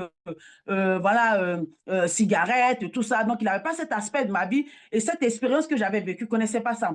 Et l'Esprit de Dieu me disait, t'inquiète pas, tu verras. quand le temps va arriver, je te dis, tu prends ton billet d'avion. Le temps arrive, l'Esprit de Dieu me dit, prends ton billet d'avion et va en Côte d'Ivoire. J'arrive en Côte d'Ivoire. Dès que j'arrive là, Dieu avait déjà touché le cœur de mon mari. Et quand mon mari me voit, il dit, je ne sais pas, quand je t'ai vu, l'Esprit de Dieu m'a dit, c'est ta femme. Et il ne voulait pas, après il m'a expliqué. Avant qu'on se marie, il dit, je vais te faire une confidence. J'ai jamais eu de rapport sexuel avec aucune femme. C'est-à-dire que lui, il priait Dieu pour avoir une femme vierge parce qu'il s'était gardé puceau pour Dieu. Donc, quand moi je l'appelle et je lui dis que Dieu me dit que lui, il est mon mari, là, lui-même, il a dit, ça ne peut pas être possible, c'est forcément le diable, le diable qui veut détruire mon ministère. Le diable qui veut détruire mon ministère.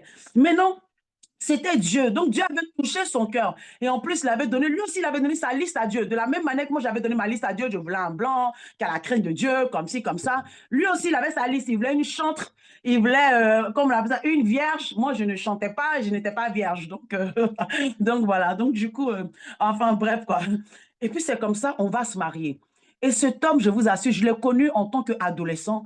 Il est toujours resté zélé pour Jésus. Il a toujours aimé Jésus. En tout cas, pour nous, on le trouvait bizarre. Mais je ne savais pas que cet homme bizarre allait être mon époux, le père de mes 3 enfants. Aujourd'hui, je suis à mon 6e mois de mon 4e enfant de grossesse. Je raconte aux gens que j'ai fait 4 avortements. Mais aujourd'hui, Dieu m'a donné 3 enfants et j'ai mon 4e en route. Dieu m'a comblé. Et je suis avec mon époux. On fait le ministère ensemble. Ça fait plus de 11 ans qu'on est ensemble, main dans la main. Et aujourd'hui, je sillonne les nations pour parler d'un Dieu puissant, un Dieu fidèle, un Dieu en qui, lorsque tu décides de te détourner, quand il repentit, de te retourner et dire, moi maintenant, je suis fatigué, maintenant, je veux complètement que tu conduises ma vie. Lorsque tu fais ça, parce que tu as fait ça, tu verras comment il te surprendra à un niveau que tu seras tellement choqué que toi-même, quand tu te regardes, tu dis, Seigneur, ce que tu as fait pour moi est trop, c'est tellement trop que laisse-moi en retour parler de toi. Et c'est ce qui s'est passé dans la vie de la Samaritaine.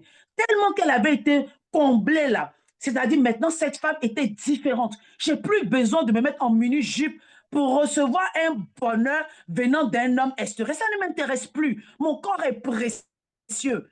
Et oui, effectivement, mon corps est précieux. J'ai compris pourquoi souvent, nous, les femmes, on a besoin de séduire, montrer les seins, les trucs. Parce que quand un homme nous regarde et que nous sourit, ça me fait du bien. Mais quand tu es comblé, c'est-à-dire l'esprit en toi te dit toujours que je prends plaisir en toi, tu n'as pas besoin qu'on t'acclame. Je vous assure, quand j'entends les gens qui disent la femme doit se taire, ça ne m'intéresse même pas. Ce n'est même pas mon problème. Je ne suis même pas dans ce niveau de discussion.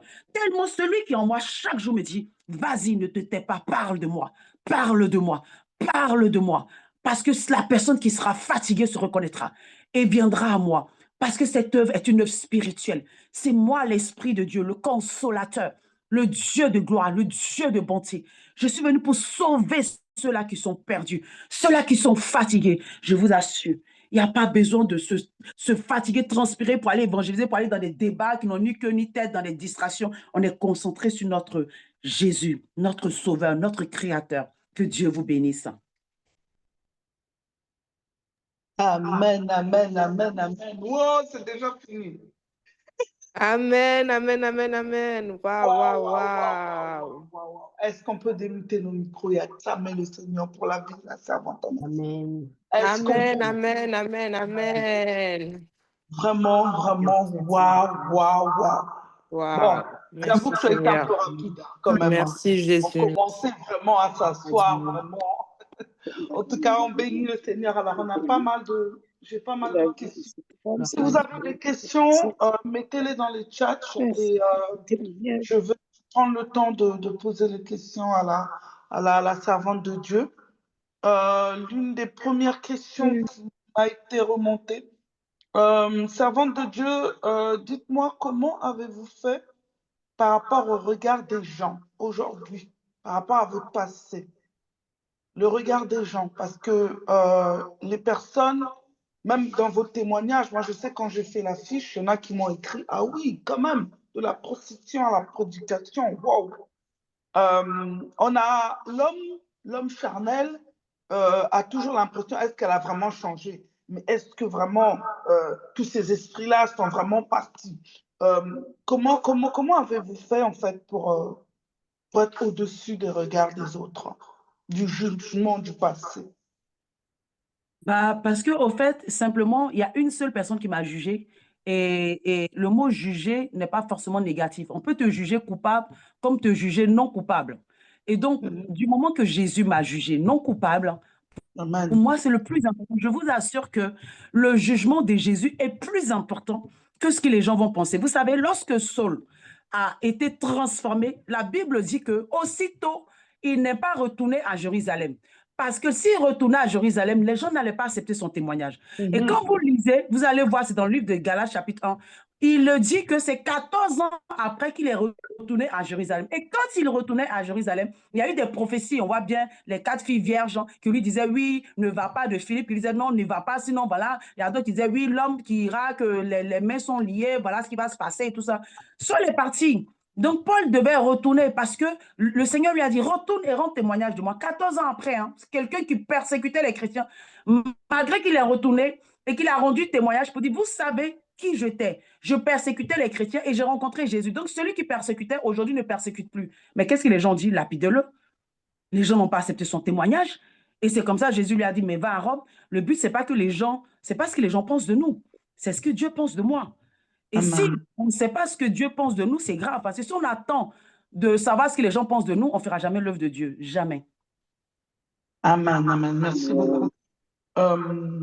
Servante de Dieu, quel conseil vous pourrez donner à une jeune femme aujourd'hui? Parce que en écoutant votre témoignage, on se rend compte aussi, pardon, vous avez manqué d'une structure, d'un encadrement. Vous avez eu des mauvaises personnes, cet ami justement qui vous donnait les adresses et autres. Quel est ce conseil que vous donnerez à cette femme qui aujourd'hui est peut-être mal encadrée ou ne sait pas qui est la bonne personne, qui est l'ami de sa destinée ou autre? Parce que lorsqu'on est mal encadré, justement, on peut arriver dans ce milieu-là facilement. En vous écoutant, ça n'a pas été forcément un choix, vous êtes tombé dedans parce que vous fallait de l'argent. Parce que voilà, et aujourd'hui, il y a beaucoup de femmes, justement, on a l'impression que se retrouver prostituée, c'est réservé aux autres. Mais en fait, tout le monde peut tomber dedans du jour au lendemain. Je ne pense pas que vous êtes levé un jour en disant, moi, je veux être prostituée. C'est vraiment très, très rare. Quel conseil vous donnerez à cette femme, cette jeune étudiante qui aujourd'hui, justement, se pose les mêmes questions en se disant, est-ce que je ne veux pas aller là-bas un moment, histoire de... Alors, moi, le conseil que je donne aux femmes, aux jeunes femmes, à tout le monde, c'est vraiment d'avoir une intimité avec Dieu. C'est d'avoir les yeux focalisés encore une fois sur Jésus.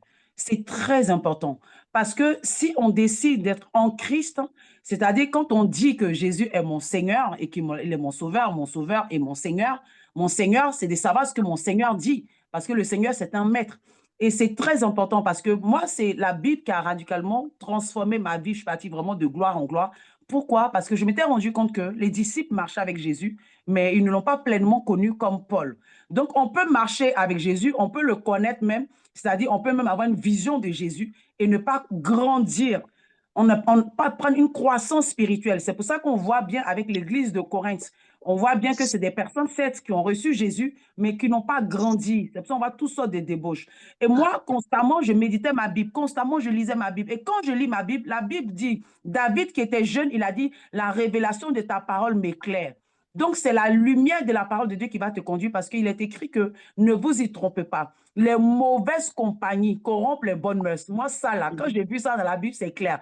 Si je me rends compte qu'on n'a pas la même vision, car il est dit que 2 personnes peuvent-ils marcher ensemble s'ils ne s'entendent pas, si on n'a pas la même vision, c'est-à-dire, déjà, même quand tu as une intimité avec Dieu, je vous assure que tu as un discernement en toi. Quand tu rencontres une personne, vous savez, souvent, il y a des gens qui disent, mon esprit me disait qu'il y avait une chose qui me disait qu'il y a quelque chose en toi qui te dit, cette personne-là, tu ne dois pas la fréquenter. Je vous assure. Même, il y a des gens même qui ne sont même pas chrétiens, qui n'ont même pas le Saint-Esprit, qui savent qu'il y a certaines personnes qu'on ne doit pas fréquenter. À plus forte raison, nous qui sommes croyants. Donc, c'est quelque chose, on doit être tranchant.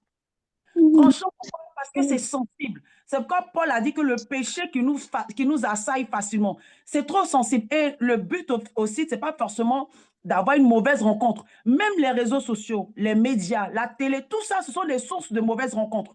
Ce sont des sources, au fait, qui nous détournent de ce que Dieu pense de nous. C'est pour ça, souvent, on n'est pas forcément aller dans la prostitution, mais souvent, on est complexé, on est toujours en train de se comparer inconsciemment. Vous voyez, on n'est jamais satisfait. On a toujours l'impression qu'il nous manque une chose. À cause de quoi? On sera toujours dans le manque parce qu'on aura les yeux détournés de la parole de Dieu. On sera focalisé sur le monde. Et c'est pour ça Romains 12 dit quoi? Ne vous y trompez pas. Il a dit, Romains 12 dit, soyez transformés par le renouvellement de l'intelligence. En faisant quoi? En offrant notre Dieu comme un sacrifice, notre corps comme un sacrifice vivant. Je dis toujours aux gens, ce n'est pas une question de jeunesse. Moi, j'ai lu ma Bible, j'ai vu un jeune homme qu'on appelait Joseph. La Bible l'a décrit, joli garçon, comme on dit à Abidjan, pata, joli garçon, sans produit ghanéen. Malgré qu'il était jeune, joli garçon, la Bible dit ce gars-là est resté intègre à Dieu. Je parle de Joseph. Je vous parle aussi de David. La Bible a décrit David comme un joli garçon blond. Vous imaginez donc, c'est pas parce qu'on est joli, c'est pas parce qu'on est belle que ça veut dire, bon, oui, c'est comme ça, ben, je suis belle. Non, non, non. Quand tu connais ton identité, quand tu sais qui est ton Dieu, Joseph savait qui était son Dieu. David savait qui était son Dieu, c'est ça la différence. Mais quand tu ne connais pas Dieu, je t'assure que tu cherches Dieu à l'extérieur. Tu cherches Dieu au travers de toutes ces choses. Ce n'est pas forcément une mauvaise copine, hein. Ça peut être même un mauvais message que tu regardes au niveau des réseaux sociaux. Aujourd'hui, dans les réseaux sociaux, on entend tous les débats, les gens qui racontent n'importe quoi. Souvent, tu regardes une jeune fille, bref. Voilà. Souvent, même, il y a des gens qui font des buzz pour être connus. Ça aussi, c'est des mauvaises choses. Non, je n'ai pas besoin de l'acclamation des gens. J'ai besoin de me concentrer sur Jésus. Donc, le conseil que je donne aux gens, s'il vous plaît, nous sommes des croyants. Je ne suis pas en train de parler aux gens du monde, c'est différent. Nous sommes des croyants. Restons focalisés sur Jésus. Moi, j'ai écrit un livre là sur la femme, justement, parce que le troisième livre qui me tenait vraiment à cœur, c'est Femme, réalise qui tu es. J'ai mis inimaginable. Parce que découvre-le afin de vivre pleinement ta destinée. Et j'ai mis tous les versets, comment le Saint-Esprit m'a conduit, afin que la femme sache qui elle est. Mais pour que je sache qui je suis, c'est parce que j'étais constamment en train de méditer ma Bible. Et j'ai découvert des choses que Dieu a mis en la femme, que je vous assure que quand je marche dans ce monde, je ne me considère pas femme ou garçon, ou je ne me considère pas noire ou blanche. J'ai réalisé que je suis la représentante de Dieu dans ce monde, que je suis pleinement remplie de l'Esprit de Dieu. Et je suis en mission, et toutes les nations me sont soumises parce que j'ai lu ma Bible. Mais quand je ne lisais pas ma Bible, j'étais complexée parce que j'étais noire, j'étais complexée parce que j'étais africaine, j'étais complexée parce que j'étais une femme, j'étais complexée parce que je n'avais pas de diplôme, j'étais complexée parce qu'ici. Vous voyez? Donc, du coup, j'étais facilement influençable par les autres personnes qui, je pensais qu'elles avaient réussi. Il faut se concentrer sur Jésus. Amen. Amen, amen, amen. Waouh, waouh, waouh, waouh. Quelle profondeur. Alléluia. Servante de Dieu, troisième question, quatrième, je ne sais plus, en a tellement. Alors, parlons un peu de votre époux. Parce qu'il suscite quand même beaucoup de questions, surtout lorsqu'on voit l'image de l'homme dans notre société, et même le chrétien, surtout le chrétien, je pense que les hommes chrétiens sont beaucoup plus durs encore concernant le péché. Comment a-t-il réagi, comment a-t-il fait pour obéir et accepter ce que Dieu lui imposait, parce que ce n'était pas son choix, c'était le choix de Dieu. A-t-il eu des moments comme Jonas, c'est-à-dire s'enfuir aussi le plus loin possible et refuser cela, comme vous-même vous avez refusé justement? Quel a été son combat par rapport à cela? Parce que beaucoup d'hommes refusent justement et finissent par se dire ça ne peut pas être la volonté de Dieu, c'est impossible parce que ça ne va pas dans la logique des choses. Alors, je pense que vous devez avoir la réponse, on a tellement parlé. Après c'est ce qu'on dit, c'est normal. C'est normal parce qu'on a des critères et on vit dans une société où, voilà, et sans se rendre compte, on a été, comment dirais-je, formaté. Donc, ça peut être dans une société religieuse, ça peut être, voilà, ça dépend où tu as grandi. Donc, pour lui, son arrière-plan spirituel lui disait que si tu t'es gardé pour Dieu, c'est normal que Dieu aussi te donne une femme comme ça. Voilà, parce que c'est les œuvres. J'ai fait ça pour Dieu, donc Dieu doit me donner ça. Et aussi, souvent, on en a parlé, il m'a dit, par exemple, on lui disait que si tu n'as jamais eu de rapport sexuel pour un homme ou pour une femme et que tu vas avec une personne contraire qui, elle, a déjà une expérience ou un homme qui a déjà l'expérience, ça ne peut pas marcher. C'est maximum 2 ans. Vous ne pouvez pas vous entendre. Tu vois? Donc, lui aussi, il a entendu des choses parce qu'il avait un arrière-plan spirituel. Donc, dans sa tête, dans son esprit, il avait un type de profil qui venait devant le trône de Dieu pour dire, voilà, je veux une femme comme ci, je veux une femme comme ça. Mais quand Dieu va lui dire, non, c'est ta femme, Mais qu'est-ce qu'il a fait? Il était sensible à l'esprit. Parce qu'il faut être sensible à l'esprit. Quand tu es sensible à l'esprit, tu sais accepter ce que Dieu te donne. Pourquoi? Parce que ce que Dieu te donne est toujours plus bon. Ce que toi-même tu vas avoir. Je préfère avoir ce que Dieu me donne parce que le choix de Dieu, c'était que je me marie avec un noir qui était en Côte d'Ivoire, qu'il fallait même que je passe en regroupement familial pour qu'il vienne des choses que ce n'était pas du tout ma manière de voir les choses. Alors que moi, je préférais un blanc. Et pourquoi? Parce que je me disais, les blancs étaient romantiques. J'ai eu un homme qui me respecte, qui me considère, qui est romantique, qui me pousse à aller en mission. Quand je vais en mission, il veille sur nos trois enfants, il est là, il s'occupe d'eux, il les emmène à l'école et tout ça. On prie ensemble. Avant de partir en mission, il prie pour moi, il me pose les mains, il déclare des paroles, il est toujours en train de me rassurer, me fortifier. Il me dit, vas-y, il a 20 ans dans le ministère, il a trop un niveau spirituel élevé et je me dis, Seigneur, il me fallait cet homme-là. Il me fallait cet homme-là. Parce que cet homme est toujours en train de me dire, quand je lui dis, chérie, franchement, j'ai l'impression que j'ai trop de caractère. Là, il dit, oui, c'est ce qu'il faut. C'est Dieu qui t'a donné ça. Ne pense pas que, voilà, c'est pas bon. Il est toujours là. C'est un mentor. Et je vous assure, je bénis toujours Dieu. Par exemple, on fait ce programme, il a enfermé les enfants là-bas parce que les enfants sont imprévisibles. Même s'ils dorment, ils vont se lever d'un coup. Et il garde les enfants. Et je me dis, Seigneur, je pense à toutes ces femmes seules qui élèvent les enfants seules. Et moi, pour moi, personnellement, j'ai toujours un cœur et une compassion pour ces femmes-là parce que je vous assure que cette grâce que je vis au travers d'un homme qui a la crainte de Dieu, qui aime Dieu et qui est là, qui est toujours en train de m'honorer, pour moi, il n'y a pas de... Je vous dis que Dieu m'a béni au-delà de tout ce que je peux penser. Amen. Le matin, même tous les matins, mon café est là. Auprès du lit, mon café est là. Ça, même... Oh, Amen. amen. Amen. Ah oui, oui, oui, je vous assure. Je vous Amen. Amen. Mais une autre question qui me vient à l'esprit. On dit souvent le choix du conjoint et on a tendance à les demander au père spirituel. D'accord? Beaucoup de femmes ou d'hommes dans l'Église vont aller, voilà, je suis intéressée par telle sœur, par tel frère, ou j'ai rencontré quelqu'un, je vais aller voir mon père spirituel qui, lui, va entendre Dieu pour moi. Alors, si on se retrouve dans le cas où le père spirituel, justement, au vu de la situation, ça va être plus ses sentiments, son âme qui va parler et dire, une prostituée, toi, mon fils, toi, je te voyais déjà peut-être avec la sœur du protocole qui prophétise H24, j'avais déjà un profil. Alors, quel conseil on peut donner à cette sœur, justement, qui a du mal à entendre Dieu et qui fait confiance, justement, au Père? Comment on peut réagir? Parce que si le Père se trompe, ben, on passe à côté. Quel conseil vous pourrez donner par rapport à cela? Après, moi, je pense que tout ça, c'est culturel, au fait. Hein. C'est très, très culturel et c'est lié à la culture africaine. C'est ce que je Exactement. dis. Moi, je dis franchement, je bénis Dieu d'avoir vécu en Europe plus de 20 ans. Et donc, ce qui fait que j'arrive facilement à comprendre ma Bible, hein, par la grâce de Dieu. Parce que je vous assure que quand vous lisez la Bible, même Dieu, lorsqu'il a envoyé Ève, Adam dormait. Et on peut dire que c'est comme si Adam attendait que Dieu lui propose une femme. Et Dieu a proposé Ève à Adam. Quand il y a eu problème là, il a dit, c'est toi, Dieu, qui m'a envoyé cette femme-là. Donc, c'est-à-dire que le gars n'a pas assumé son choix. Ce qui fait que mon époux et moi, dans le ministère, on n'est pas là, on n'est pas des intermédiaires entre votre relation amoureuse. Ah, on ne veut pas ça du tout. Il faut que les gens, c'est ce que je dis, les gens ne veulent plus avoir une relation avec Dieu. Dieu est tellement bon, il a répondu son Esprit Saint.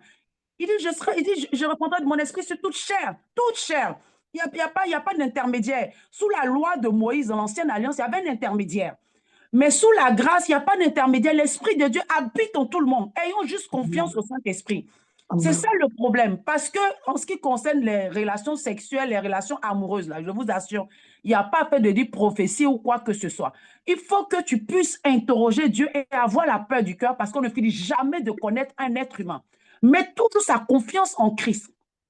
Et d'ailleurs, c'est pour ça que j'ai écrit ce livre, franchement, Mariage victorieux.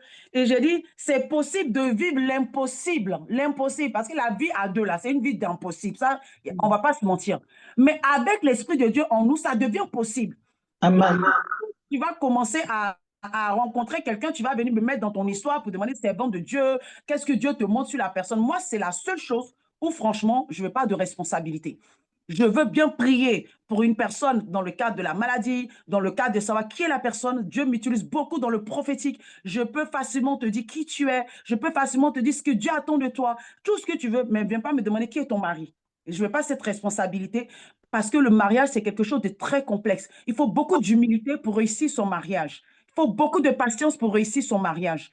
Donc, le truc africain où on va voir son père spirituel pour lui demander, oui, qu'est-ce que vous en pensez? Je vous assure, j'ai plein de témoignages comme ça, où il y a la guerre dans les mariages et les gens n'ont jamais dit, c'est parce que la fille m'avait plu.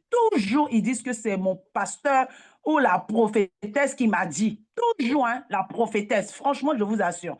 Donc, moi, c'est des choses, j'ai toujours dit aux gens, franchement, Dieu est bon. Il est tellement bon. La Bible me dit que si vous savez donner de bonnes choses à vos enfants, à plus forte raison, moi, Dieu. Ça veut dire quoi? Il dit, si tu demandes du pain à ton père, il ne te donnera pas une pierre. Ça veut dire quoi? Tu ne peux pas demander à Dieu d'avoir un homme selon ton cœur et Dieu va te donner une mauvaise personne. Jamais. Donc, apprenez à demander à Dieu, Seigneur, je déclare que tu ouvres mes yeux, que tu permettes que je puisse rencontrer l'homme de ma vie. Je sais que tu me donnes ce qui est bon. Je sais que tu me donneras ce qui est bon. Ayons confiance en Dieu. Si le gars n'est pas bon là, Dieu va tout faire pour que le gars aille sur un autre chemin. Si le gars est bon, tu verras que les choses vont se faire naturellement. Je vous assure. Amen. Amen, amen. Merci. Dernière question. Vous avez eu une visitation dont beaucoup de personnes prient d'avoir, c'est-à-dire voir Jésus spirituellement, avoir une visitation, avoir une vision. Réellement, Jésus qui vient nous reconforter dans le combat de beaucoup de femmes, justement, qui se sentent rejetées, abandonnées, et se sentir, voir Jésus, entendre dire je t'aime, c'est que moi je l'ai vécu, donc je sais ce que c'est. Et qu'est-ce que vous pourrez dire à cette femme qui prie et qui demande au Seigneur une manifestation, qui soupire après Dieu, et elle a l'impression que Dieu l'a oubliée, que Dieu n'exauce pas ses prières, qu'elle tourne en rond dans la solitude, dans le rejet, dans l'abandon, au point de se dire peut-être que Dieu n'existe pas ou il m'a oublié. Pourquoi c'est juste à certaines euh, que Dieu apparaît? C'est-à-dire peut-être à d'autres qui sont vraiment dans le péché et Dieu va les chercher. Est-ce qu'il faut être vraiment dans ce péché pour que pour que Jésus puisse apparaître et nous tendre la main? Moi, personnellement, je n'étais pas dans le péché, mais j'étais dans le combat. J'étais tellement dans un combat. Mais pour vous, en fait, comment comment vous pourrez le décrire, en fait, et redonner la paix, la joie, le sourire à cette personne, justement, qui pose ces questions-là, à dire où est Dieu, le silence de Dieu, est-ce qu'il m'aime vraiment, ou il aime seulement ceux qui sont dans des cas compliqués. Oui, moi je pense que effectivement chaque personne est différente. Ça c'est clair. Chaque personne est différente parce que encore une fois, lorsqu'on étudie les Écritures, on verra que Dieu a choisi des personnes spécifiques. Dieu s'est révélé à Abraham. On verra que par exemple Dieu s'est révélé à Saul de Tarse. On verra que même Thomas a dit tant que je ne mets pas ma main dans son trou, tant que je ne fais pas ça là, moi je ne vais pas croire. Donc moi je pense que ça dépend des profils de personnes. Parce que quand on regarde, par exemple, l'histoire d'Esther, elle n'a pas eu d'apparition de Dieu, mais pourtant, cette femme, Dieu est passé par elle pour sauver toute une nation de la mort. Donc, voilà, donc ça dépend des profils. Moi, je sais que Dieu dit, celui qui me cherche de tout son cœur. Par exemple, mon époux, qui a eu vraiment une adolescence, on peut dire, de piété, tout ça, lui, par exemple, n'a pas eu forcément cette visitation physique de Christ. Mais lui, il a été rempli du Saint-Esprit. Et quand il a été rempli du Saint-Esprit, c'était depuis son adolescence. Et lui, le fait qu'il soit rempli du Saint-Esprit depuis son adolescence, il est resté accroché à Dieu jusqu'à ce jour. Contrairement à moi, qu'à un moment, j'avais rencontré Dieu et puis je suis partie et il a fallu que je voie Jésus. Moi, je pense que c'est la disposition du cœur parce que je vous assure que c'est pour ça que je mets toujours quiconque au défi. Je vous dis, il y a une telle fatigue, il y a un tel découragement, il y a un tel doute qu'il n'y a pas de mots. Toi-même, tu sais que le psychologue ne peut rien faire. Tu as cette conviction-là. Et je pense que c'est toujours à ça. Je pense que si des femmes se disent, malgré je vais à l'église, parce que souvent, ce n'est pas les païens. Moi, par exemple, je partais à l'église peut-être une fois comme ça au passage et tout. Et après, j'ai commencé à aller à l'église, mais je ne voyais pas Dieu là. Donc, moi, j'ai été assez sincère pour dire franchement, Là, je perds mon temps. Je ne vois pas Dieu. C'est pour ça que je dis aux gens que ça dépend des caractères. Moi, je n'aime pas suivre les gens. Moi, je ne suis pas les groupes. Hein. Non, j'ai été rebelle même depuis longtemps. Donc, je bénis Dieu pour ça. Parce que moi, les histoires de faut faire ça, faut croire bêtement, non, je n'étais pas dedans. Donc, moi, je voulais vraiment, je me disais, il y a un problème. Pourquoi? Parce que j'observais, il faut donner ta dîme, Dieu va te bénir. On donnait dîme, il n'y avait pas de bénédiction. Tu seras la tête, jamais la queue. Les gens étaient au chômage. Je me disais, il y a un problème, arrêtons ça. Et moi, je dis, Seigneur, et moi, j'ai parlé sincèrement. Je me dis, mais il y a un problème. Où est Dieu? Et je pense que quand tu fais cette demande-là, cette demande, je vous assure, même quand on voit l'histoire de Saul, Saul ne cherchait pas Dieu, c'est-à-dire au niveau de la voix, il ne disait pas Dieu, je te cherche, mais au niveau de son attitude, on savait qu'il pensait qu'il faisait les choses pour Dieu. Parce que la motivation de son cœur était sincère. Vous voyez? Et moi, je dis toujours aux gens, quand vous partez à l'église, il y a un moment, mettez pause et dites à Dieu, ça fait des années que je viens à l'église, je ne t'expérimente pas. C'est tellement facile, il veut le faire. C'est quelque chose de gratuit, je vous assure. Mais pourquoi? Parce qu'on ne nous a pas appris. On ne nous a pas appris à demander à Dieu de le voir. On ne nous a pas appris, on nous a appris, oui, il faut croire seulement, c'est bon et tout ça. Mais non, moi, je dis, moi, si je ne vois pas, je ne crois pas. Voilà, et c'est tout. Moi, j'ai besoin de voir. Moi, j'étais comme ça. Moi, si je ne vois pas, je ne crois pas. Moi, c'était ça. J'étais trop têtue. Je vous assure, le fait que mes regards ont croisé Jésus, je vous dis que déjà, je suis une personne, j'avais du caractère, mais j'ai un caractère à un niveau où je ne peur de rien, je ne recule devant rien. Pour que j'écrive même que j'ai été prostituée, je m'en fous de qui que ce soit, dans le sens où ce n'est pas son jugement qui compte. Le plus important, c'est les âmes que je vais sauver. Pourquoi? Amen. Parce que j'ai eu une rencontre. J'ai eu une rencontre. Et pour moi, Dieu est réel. On ne m'a pas raconté Dieu. Ce n'est pas une histoire de la Bible. Je l'ai expérimenté. Et ça, là, je pense qu'on a besoin. Moi, je pose toujours mes enfants spirituels. Toujours, je dis, apprenez, entendez la voix de Dieu. Il y a des chrétiens qui ne savent même pas entendre la voix de Dieu. Moi, j'en ai connu beaucoup. J'ai connu des servantes de Dieu qui m'ont dit, mais servantes de Dieu, comment tu arrives à entendre la voix de Dieu? Pourquoi? Parce qu'on ne leur a pas appris que Dieu parle. Oh, la Bible dit quoi? Mes brebis entendent ma voix. Et elles me suivent. Donc, c'est des basiques. Et il faut qu'on instruise les gens, il faut qu'on leur dise. Pourquoi? Il faut que les gens expérimentent Dieu.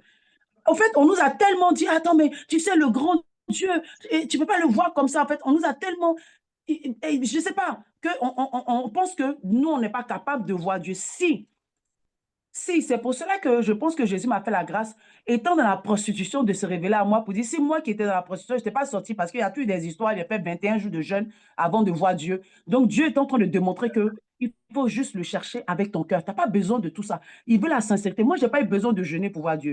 Je vous assure, j'ai juste demandé à Dieu de se révéler à moi. Et cela a suffi. Ma soeur, mon frère, je t'assure, fais cette prière-là et ne lâche pas la fête. Il faut que ça soit vraiment le désir de ton cœur. C'est ton sauveur, il t'aime. Il est toujours là.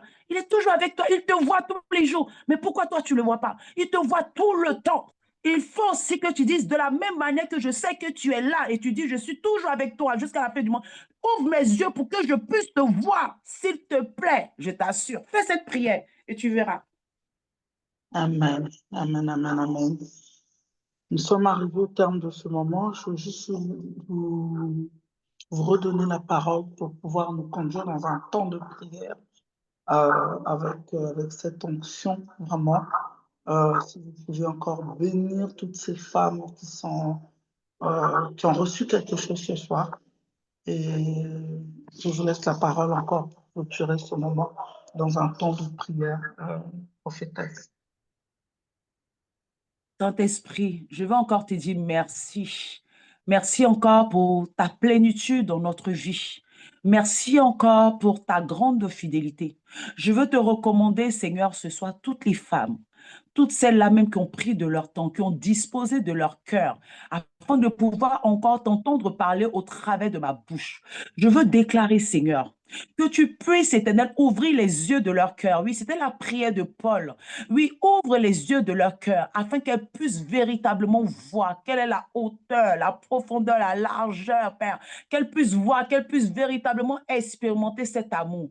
Je veux prier, Seigneur, afin que tu puisses leur accorder ce don des visions, que tu ouvres leurs yeux, qu'elles puissent te voir, qu'elles puissent expérimenter ta plénitude. Je déclare que ces femmes qui ont soif de toi, oui, c'est ce que j'entends dans mon esprit. Ces femmes qui sont prêtes pour toi, ces femmes, oui, il y a ces femmes-là qui prient et disent, Seigneur, Je veux te servir. Je veux parler de toi avec puissance. Je veux parler de toi avec force. L'Esprit de Dieu me dit de te dire, parce que tu es en train de faire cette prière, parce que en toi, tu bouillais, tu disais, Seigneur, c'est la prière de ton cœur. Pendant que je prêchais, la prière de ton cœur. L'Esprit m'a dit de te dire, tu vivras cela, tu vivras cela, tu vivras cela. Et tu seras un témoignage pour ton entourage. Tu seras un témoignage pour ton entourage. Parce que je cherche ceux-là même qui ont le cœur disposé. Oui, je cherche ceux-là même qui ont le cœur disposé parce que la moisson est grande. Merci Saint-Esprit pour chaque vie. Merci Saint-Esprit pour chaque vie que tu bénis au nom puissant de Jésus. Amen. Amen, amen, amen.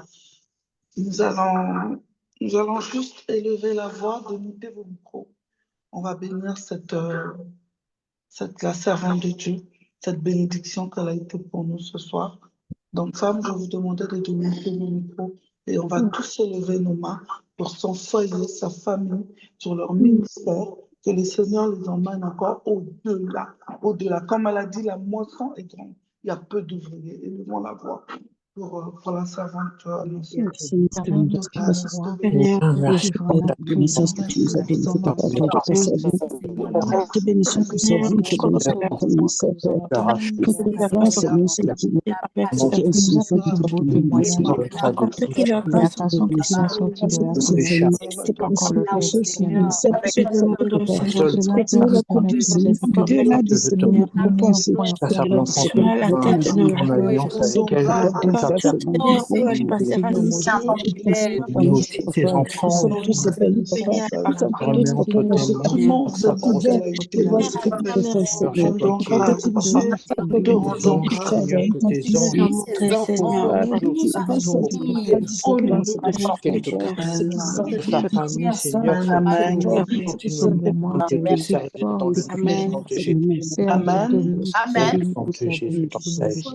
Au nom de Jésus-Christ. Amen. Amen.